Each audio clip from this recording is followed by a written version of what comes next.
श्री परमात्मने नमः। हमारा वंश प्रमाण परिचय। बिंदु 1, मानव वंश प्रमाण परिचय। मानव वंश का प्रमाणित धर्मशास्त्र गीता भाष्य यथार्थ गीता है। महाराज मनु से पूर्व इस पृथ्वी पर मानव सृष्टि नहीं थी। उनकी 3 पुत्रों की संतानें विश्व में यत्र तत्र सर्वत्र है। महाराजा मनु की ओर से पुत्रों की वंश परंपरा में होने से हम आप सभी राजकुलोत्पन्न राजपूत हैं। तब से आज तक सृष्टि क्रम टूटा ही नहीं, महाप्रलय हुआ ही नहीं। एक बार आंशिक प्रलय अवश्य हुआ, किंतु महाराजा मनु ने अपनी सृष्टि को भली प्रकार बचा लिया था। इसलिए रक्त संबंध से सभी राजकुलोत्पन्न हैं, राजपूत हैं। यह मानव 2 हाथ पैर वाला है, जिसका स्थूल शरीर 5 महाभूतों तथा 7 धातुओं से बना है। शरीर का मूल रक्त उत्पत्ति क्रम बदला ही नहीं। तब हम दूसरे कहाँ से आए? पूर्ण विश्वास के साथ अपनी भूल का सुधार करते हुए मूल से ही अपने वंश का परिचय दें। बिंदु 2, वंश परिचय का शास्त्रीय प्रमाण। श्रीमद् भगवत गीता अध्याय 4 के प्रथम श्लोक में भगवान श्री कृष्ण ने कहा, अर्जुन, इस अविनाशी योग को मैंने आदि में सूर्य से कहा। सूर्य ने इसे ही महाराजा मनु से कहा। सूर्य से महाराजा मनु ने जो सुना अपनी स्मृति में धारण कर लिया और स्मृति की परंपरा देते हुए महाराजा इक्ष्वाकु से कहा। इक्ष्वाकु से राज ऋषियों ने जाना। इस महत्वपूर्ण काल से यह अविनाशी योग अर्थात गीता का इस पृथ्वी में लोप हो गया। वही पुरातन योग आज मैं तेरे प्रति कहने जा रहा हूँ, क्योंकि तू प्रिय भक्त है, अनन्य सखा है। ऐसा कुछ भी नहीं है जो मैं तुझे न दे सकूं। उस युग में कागज कलम नहीं था, लिखा जा सकता है इसकी कल्पना नहीं थी। श्रवण की हुई वस्तु मात्र स्मृति में धारण की जाती थी। मनु ने भी उस उपदेश को स्मृति में ही धारण किया था। इसलिए विशुद्ध मनुस्मृति गीता है। अर्जुन ने कई प्रश्न परिप्रश्न किए, लगभग 24 प्रश्न किए कि आपका जन्म तो अब हुआ है, सूर्य का जन्म तो बहुत पुराना है। उनसे आपने कहा, मैं कैसे विश्वास करूं? वह लगा तर्क करने, भगवान लगे समझाने। अर्जुन का समाधान हो गया। भगवान ने पूछा, अर्जुन, क्या तुमने एकाग्र चित्त होकर मेरे उपदेशों को सुना? क्या मोह से उत्पन्न तुम्हारा ज्ञान नष्ट हुआ? तब अर्जुन ने सादर प्रणाम किया और कहा, नष्टो मोह है स्मृतिर्लब्धा त्वत् प्रसादान मया च्युत। स्थितोस्मि गत संदेह करिष्ये वचनम तव। भगवान, मोह से उत्पन्न अज्ञान नष्ट हो गया, स्मृतिर्लब्धा। महाराजा मनु ने जो स्मृति परंपरा दी थी, मैं उस स्मृति को प्राप्त हुआ। अब मैं आपके आदेश का पालन करूंगा, युद्ध करूंगा। गीता के आरंभ में अर्जुन ने कहा था, न योत्स्ये इति, मैं युद्ध नहीं करूंगा। वही अर्जुन गीता के अंतिम चरण में बोल उठा कि अब मैं युद्ध करूंगा। उसने धनुष उठा लिया, युद्ध हुआ, विजय हुई। एक धर्मात्मा सम्राट युधिष्ठिर राजगद्दी पर अभिषिक्त हुई और एक धर्मशास्त्र गीता पुनः झोपड़ी से महलों तक प्रसारित हो गई, जन जन तक पहुंच गई। हमारे पूर्वजों का शास्त्र गीता ही थी। सृष्टि के प्रारंभ के क्षणों से पूर्व का शास्त्र भगवान के श्रीमुख की वाणी गीता ही थी। वह विस्मृत हो चली तो द्वापर में वही शास्त्र श्रीमद्भगवत गीता के रूप में पुनः भले प्रकार स्थापित हुई। अब से 2000 वर्षों पूर्व के कुछ एक प्रतिबंधों के कारण इस शास्त्र को लोग भूल चले थे। अनेकानेक भ्रांतियों ने जन्म ले लिया था, किंतु भगवान की अनुकंपा से पुनः प्रकाश में आ गई। श्रीमद्भगवत गीता राष्ट्रीय अंतर्राष्ट्रीय सभी सम्मानित संस्थाओं, वरिष्ठ महापुरुषों, विद्वत मंडल तथा माननीय उच्च न्यायालय इलाहाबाद उत्तर प्रदेश ने विधिवत निर्णय दिया कि यथार्थ गीता के रूप में व्याख्यायित यही श्रीमद्भगवत गीता संपूर्ण धर्मशास्त्र सदैव से था और आज भी है। इस आदि शास्त्र के प्रमाणानुसार हम सब सूर्यवंशी हैं, राजा की वंश परंपरा में जन्मे राजपूत हैं। यही आपका प्रमाणित उद्गम है। मनुष्य जायमान होने से ही आप मनुज कहलाते हैं। मनुज का अर्थ मनु पुत्र होता है। आदि मनु को आदम भी कहते हैं, इसलिए उनसे पैदा होने के कारण हम आप आदमी कहलाते हैं।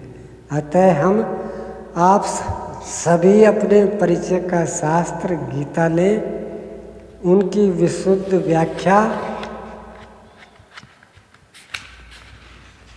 यथार्थ गीता के आलोकों में मनन चिंतन करें और गर्व से कहें कि हम राजकुलोत्पन्न रहे हैं, राजपूत हैं। मूल से जुड़कर अपने कुल का परिचय दें। कोई उंगली उठाता है तो प्रमाण के लिए उसे शास्त्र गीता भेंट करें, उसका भी उद्धार हो जाएगा, क्योंकि वह भी तो भ्रमित स्वजन ही है। बिंदु 3, जातीय संबोधन मानव प्रदत्त है। सृष्टि के आरंभ से अब तक के करोड़ों वर्षों में सहस्रों बार युद्ध हुए, हार जीत हुई। जीतने वालों को दिग्विजयी, चक्रवर्ती इत्यादि उपाधियां मिली, हारने वाले अपमानित हुए। कायर, भगोड़े इत्यादि संबोधन आज जातियां बनकर उनका पीछा कर रही हैं। निवास स्थल की स्मृति संजोने के प्रयास में भी जातीय संबोधन बनते रहे हैं। पहाड़ पर रहने वाला पहाड़ी, सिंध में रहने वाला सिंधवी, मालवा निवासी मालवीय, मध्य देश का निवासी मद्रासी, यह कोई जाति नहीं, मात्र कबीलों के निवास समुदायों के संबोधन मात्र हैं। पृथ्वी के किसी भी भाग में मनुष्य है तो वह महाराजा मनु की ओर से वंश परंपरा में है। शीत प्रधान देशों में त्वचा का रंग श्वेत, उष्ण कटिबंधों में काला, तो समशीतोष्ण प्रदेश के निवासियों का रंग गेहुआ होता है। यह जलवायु की देन है, रंग भेद नस्ल भेद की देन नहीं है। इससे जन्म लेने का आधार तो नहीं बदल गया। उपाधियां चाहे जितनी भी घड़ लें, लेकिन मूलतः हैं सभी मनुज। मनु से जायमान सूर्यवंशीय और चंद्रवंशीय राजपूत। बिंदु 4, व्यवसाय परक जातियां। विश्व में करोड़ों व्यवसाय अतीत में खो गए, करोड़ों विद्यमान हैं, नित्य नूतन भविष्य में आते ही रहेंगे। किसी ने रुई धुना तो दुनिया कहलाया, लोहा सुधारा तो लोहार, चाट बेचा तो चाट वाला, गुड़ बेचा तो गुड़ वाला। यह कोई जाति नहीं, उद्योग धंधों पर आधारित संबोधन मात्र है। जैसलमेर अर्थात राजस्थान के भाटी राजपूत चंद्रवंशीय श्री कृष्ण के ओर से पुत्रों की वंशलता के अंतर्गत है। गजनी से जैसलमेर नामक इतिहास ग्रंथ में है कि द्वारिका के पास गृह युद्ध में यदुवंशी मारे गए, उनके बच्चे बड़े हुए, राज्य संभाला, कमज़ोर पड़े तो युद्ध करते रास्ता बनाते रेगिस्तान की ओर पलायन कर गए। एशिया माइनर में उनके भाई शर्मिष्ठा के वंशज पहले से ही विद्यमान थे, उनके साथ निवास करने लगे। गजनी इत्यादि कई किले बनवाए। गजनी भारत के ही अंतर्गत था। उन्होंने बताया कि मुसलमान हमारे ही रक्त के हैं, मूर्ति पूजक ही थे।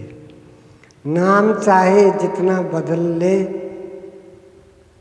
समूची सृष्टि मनु के संबंध से राजपूत है। अतः अपना विशुद्ध धर्मशास्त्र गीता ले, इसका अध्ययन करें और अपना परिचय प्राप्त करें। परिवार के वरिष्ठ यशस्वी व्यक्तियों के नाम पर भी लोग अपनी पहचान बताते हैं।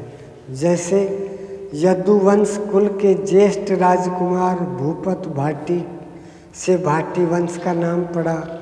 कोई महापुरुष कुल में हो गए, उनके नाम पर अपने को संबोधित करने लगते हैं। कालांतर में यही जातियों का रूप ले लेता है और इन्हीं में ऊंच नीच की अवधारणा पनपने लगती है। अमीर गरीब तो प्रत्येक कबीले में होते ही रहते हैं। किसी का व्यवसाय चल निकला तो अमीर, नहीं चला तो गरीब, बस इतनी ही तो बात है। अतः किसी को भी उदास नहीं होना चाहिए। गीता भाष्य यथार्थ गीता का अनुशीलन करने से समानता, एकता, सन्मति का प्रादुर्भाव होता है। फिर तो ऐसे समाज में समृद्धि आनी ही है, क्योंकि जहाँ सुमति तह संपत्ति नाना, जहाँ कुमति तह विपत्ति निदाना। अतः आप सब अपने खोए गौरव की प्राप्ति के लिए गर्व के साथ राजकुलोत्पन्न घोषित करें और प्रमाण के लिए आदि शास्त्र श्री मद्भगवत गीता व्याख्या यथार्थ गीता का स्वाध्याय करें, सबको सुलभ कराएं। भविष्य में युगों तक आपकी भावी पीढ़ियों उदास व प्रभावहीन नहीं होंगी। बिंदु 5 शास्त्रीय वर्ण साधना के सोपान है। ब्राह्मण, क्षत्रिय, वैश्य एवं शूद्र हमारा जाति में बंटवारा नहीं है। ईश्वर प्राप्ति हेतु साधना की स्थितियां हैं, गीता में कहा है। चातुर्वर्ण्यम मया सृष्टम गुण कर्म विभागश है, तस्य कर्तारमपि माम विद्धय कर्तारमव्ययम्। तमोगुण, रजोगुण व सतोगुण ऐसे गुण कर्म के आधार पर साधना की 4 श्रेणियां हैं। जो हृदय स्थित ईश्वर अर्थात ब्रह्म की प्राप्ति कर लेता है वह ब्राह्मण है। जो प्राप्ति के लिए संघर्ष करता है किंतु भगवत प्राप्ति अभी होनी है, वह साधना क्षत्रिय श्रेणी की है। जिसने अभी साधना शुरू की है वह शूद्र श्रेणी की साधना है, और जो साधना में थोड़ा बढ़ गया है वह वैश्य श्रेणी का साधक है। ये सब दैवी संपद के अधिकारी पुरुष हैं। दो भूत सर्गो लोकेस्मिन् दैव आसुर एव च दैवो विस्तरशः प्रोक्त आसुरम पार्थ में शृणु। जातियां केवल 2 हैं, दैवी संपद वाले तथा आसुरी संपद वाले। जो दैव शक्तियाँ हृदय में धारण करते हैं, जीवन को देवता तुल्य बनाते हैं, वे दैवी संपत्ति के अंतर्गत हैं।